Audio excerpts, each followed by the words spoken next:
colaboradores que, aunque no es muy extenso, sin embargo es muy comprometido con el tema y además y sobre todo muy profesional.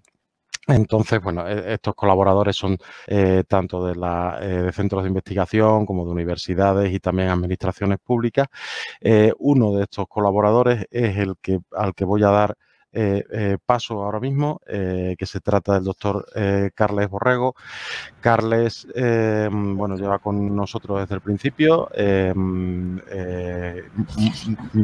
por lo que ya solamente por eso te lo agradezco, Carles, aparte por la intervención de hoy.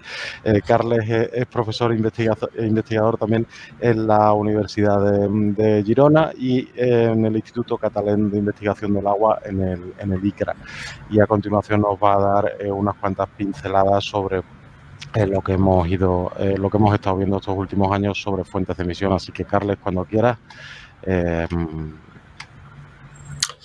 Muchas gracias. Primero, déjame que agradezca la invitación de la agencia y especialmente a ti, Ricardo, por darme esta oportunidad. Y una oportunidad que voy a aprovechar para presentar precisamente este tercer compartimento, ¿no? Que, bueno, hasta hace poco ha sido, digamos, el compartimento olvidado, porque es evidente que cuando hablamos de resistencia a antibióticos uno básicamente piensa en salud humana y en salud animal, pero en el medio ambiente estas resistencias se diseminan mucho y mi principal objetivo hoy es convencer a todos los asistentes de que la principal causa de estas diseminaciones en el medio ambiente son las actividades humanas, entendidas en general, o sea, actividad y básicamente nuestros residuos que generamos nosotros en nuestra actividad doméstica, en actividad industrial, también en actividades agrícolas y ganaderas que van a parar al medio ambiente. Y para ilustrar esto, creo que lo mejor es enseñaros un vídeo, dura muy poco, 20 segundos, para que veáis un poco la magnitud del problema.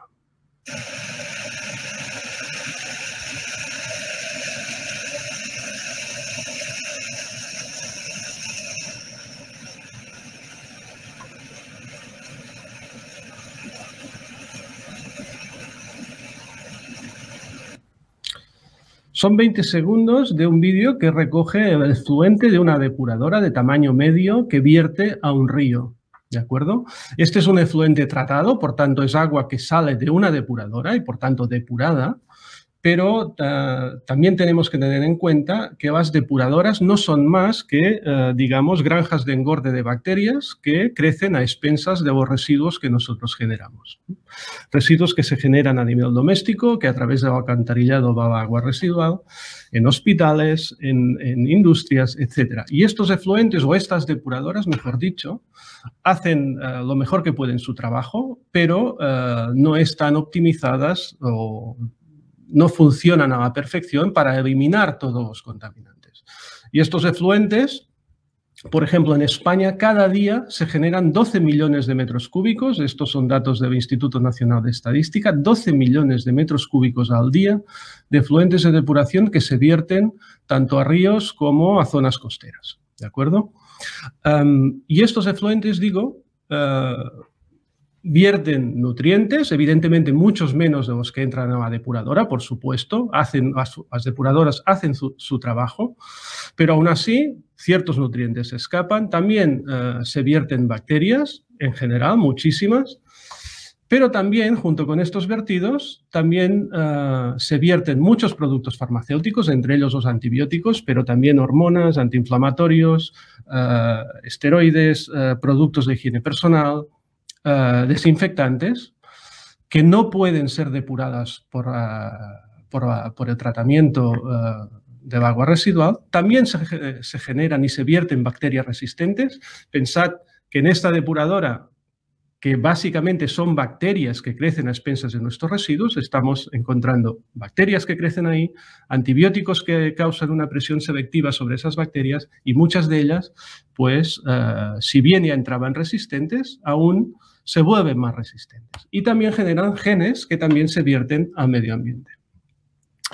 Entonces, un poco lo que me gustaría explicar un poco son varios ejemplos de estas fuentes de emisión y rutas de dispersión. Voy a hablar, aunque hay más, voy a hablar básicamente, os voy a dar 2 ejemplos de efluentes de depuración, esto que hemos visto en el vídeo, también de los biosólidos, es decir, la parte sólida que se genera en estas depuradoras, y un ejemplo también sobre purines y desechos de granja que en la mayor parte se utilizan como abono en cultivos. Aquí veis esta imagen donde un poco intenta resumir todas las interacciones que se generan entre los diferentes compartimentos y, como veis, en todas estas zonas que están marcadas aquí en gris, básicamente el principal responsable es los residuos que se generan en cada uno de estos compartimentos. Entonces, como os decía, os paso un par de ejemplos. Voy a hablar primero de efluentes de depuración que se vierten a ríos y también de los biosólidos, que es la fracción sólida que, bueno, esto de los biosólidos básicamente es un eufemismo para decir que es biomasa bacteriana que ha precipitado, se ha compactado y en la mayoría de los casos se trata, ya sea deshidratando con tratamiento térmico, para eliminar parte de su contenido orgánico y en productos contaminantes, pero que se vierte y que se utiliza básicamente también como abono en campos de cultivo. Mirad, esta es una tabla que se ha publicado recientemente en un artículo de 2021 en National Science Review, donde cuantifica, hace una estimación global, esto es a nivel mundial, de la concentración de diferentes patógenos, Escherichia coli, Staphylococcus, Pseudomonas o Clostridium, de la concentración por litro de efluente en una depuradora. Y estamos hablando de concentraciones que van de 10.000 a 1 millón de células por litro de efluente. Si esto se multiplica por el total de litros que se generan de agua residual a nivel global, que son unos 200 billones, 2 por 10 a la 14, aquí tenéis la concentración de células de estos patógenos que se vierten a través de los efluentes de depuración. Y estamos hablando de rangos que van de 10 a la 18, que es un trillón, a 100 trillones, o sea, de 10 a la 18 a 10 a la 20 células de estos patógenos que se vierten al medio ambiente. Y estamos hablando aquí solo de aquellos efluentes de depuración. Si consideramos además que muchos países en vías de desarrollo no pueden tratar sus residuos, el agua residual no está tratada, sino que se vierte directamente al medio ambiente, entenderéis que el problema o la magnitud del problema es grande. Vuelvo a España. Aquí tenéis los 12 millones de metros cúbicos que se vierten al día. A partir de algunos estudios que hemos hecho aquí en ICRA, os puedo decir que, por ejemplo, se vierten 6.000 billones, 6 por 10 a la 15, de coliformes fecales por día, a nivel español. Evidentemente, esto es una estimación hecha a partir de una única depuradora, pero bueno, creo que incluso es una estima bastante conservadora. Coliformes fecales, sabéis que es un indicador de contaminación fecal que se vierten a las aguas superficiales. Esto es por día a nivel español. Y de estos, 47 billones, 4,8 por 10 a la 13, son resistentes a cefotaxima. Cefotaxima es una ciclosporina de tercera generación, que además es un antibiótico en un grupo que la Organización Mundial de la Salud considera que se tiene que utilizar con cautela porque genera bastantes resistencias. Pues aquí veis que en España, por día, podemos estar generando 47 billones de coliformes resistentes a este antibiótico. Y estamos hablando de un solo antibiótico, de una sola resistencia. Un poco para poner, como digo, magnitud al problema. Y ahora paso a 2 ejemplos, uno a nivel local y otro a nivel europeo. ¿Cómo se estudia este impacto? Normalmente, en este caso es un trabajo que publicamos hace unos años. Esto es la depuradora de Girona. Cogemos muestras en el punto de descarga muestras aguas arriba y muestras aguas abajo. Y miramos cómo impacta este efluente de depuración en el río. Aquí podéis ver, esto es el punto de descarga. Cogimos muestras 10 kilómetros antes de esa descarga, aproximadamente 1 kilómetro antes de la descarga, y después a 300 metros y a 2 kilómetros después de la descarga. Y podéis ver, estos son la concentración o porcentaje de Escherichia coli resistente a 3 antibióticos diferentes, amoxicilina, ciprofloxacina y cefotaxima. Y podéis ver que sí es verdad que el efluente tiene un impacto claro porque las mayores concentraciones están justo después de la descarga, pero incluso antes ya encontramos Escherichia coli resistentes a estos antibióticos. Y esto es porque también hay puntos de entrada difusos a través de escorrentía superficial de campos de cultivo o incluso depuradoras que pueden estar aguas arriba. Además, aquí también hicimos un estudio metagenómico. Aquí, en este gráfico, se muestra, por una parte, la abundancia relativa de genes, de todos los genes de resistencia que se encuentran en el río, y que aquí están agrupados por diferentes familias, y podéis ver las barras azules corresponden a la concentración antes de la descarga de la depuradora y las barras rojas a la concentración después del efluente. Y podéis ver que en todos los casos prácticamente la concentración aguas abajo, después de la descarga de la depuradora, es mucho mayor y significativamente mayor a la que encontrábamos arriba. Por tanto, aquí hay un impacto. Podríamos decir, bueno, sí, esto es en Girona, la depuradora no funciona bien, etc. No es el caso. Si lo hacemos a nivel europeo, esto es un trabajo que se publicó hace un par de años. Aquí podéis ver, básicamente es lo mismo, abundancia relativa de genes de resistencia en los efluentes de depuración, no en el agua residual. Esto es en el efluente ya depurado y podéis ver que se agrupan básicamente aquellos en depuradoras de países que tienen un consumo elevado de antibióticos respecto, o se separan básicamente de países que tienen un consumo bajo de antibióticos. En este caso, Alemania, Francia y Noruega. En el primer bloque estaría Portugal, España, Chipre e Irlanda. Y en estos dos bloques se puede ver fácilmente que para todos los genes de resistencia analizados, las concentraciones en estos efluentes que provienen o que se han recogido en países con un consumo elevado de antibióticos, la concentración es significativamente mayor a la que se encontraba en países con un consumo bajo de antibióticos. Y aún más interesante es que esta concentración en los efluentes correlaciona muy bien con la prevalencia de resistencias fenotípicas en aislados obtenidos en las clínicas. Y aquí tenéis que estas correlaciones son muy altas entre los efluentes de depuración y la prevalencia en cuanto a aislados clínicos. Un poco también para ilustrar que lo que pasa en el agua residual refleja muy bien lo que está pasando a nivel poblacional. Y esto es una idea a la que voy a volver al final.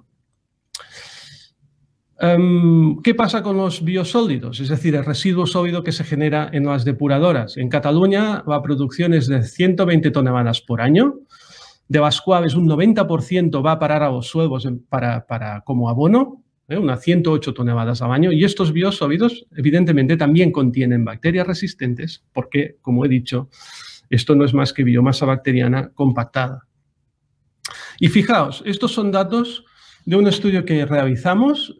Esto es interesante porque aquí tenéis la concentración en diferentes genes de resistencia, a sulfonamidas, a betalactámicos, quinolonas, estos dos también betalactámicos y a colistina, en muestras compuestas de biosólidos.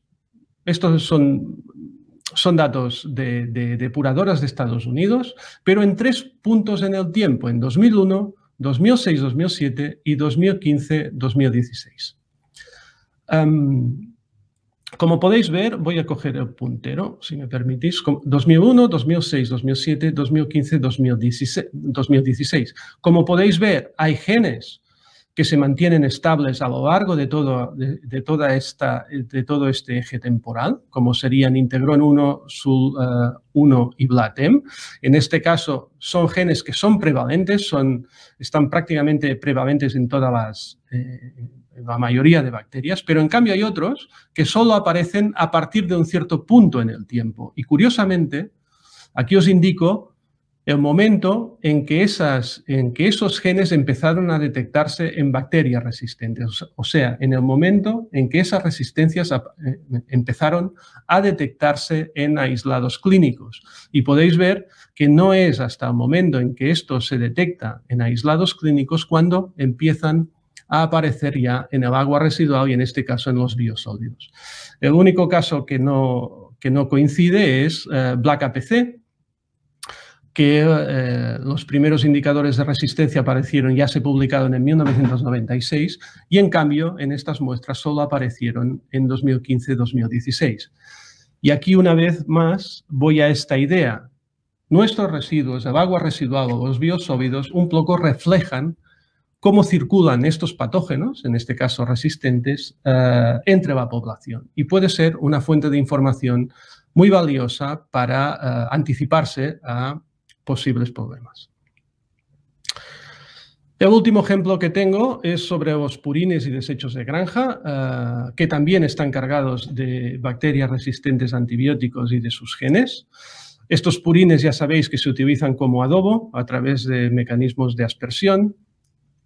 Y esto es un gráfico, un poco resumen de un trabajo, es un metaanálisis publicado en 2020 sobre el impacto en el agua subterránea que tenían estas prácticas agrícolas. Y aquí lo que veis sencillamente es un listado de bacterias, algunas de ellas reconocidos patógenos, tanto gram positivas como gram negativas, y el número de cepas resistentes que se aislaron a través de muestras recogidas en estos acuíferos, en los acuíferos que estaban justo debajo de estos campos de cultivo. Y podéis ver que entre un 80 y un 100%, prácticamente en todos los casos, entre un 80 y un 90 y un 100% eran cepas resistentes y valores entre el 60 y el 100% de cepas que eran multiresistentes, es decir, resistentes a más de un antibiótico. Por tanto, un poco aquí también ilustrar que estas actividades que hacemos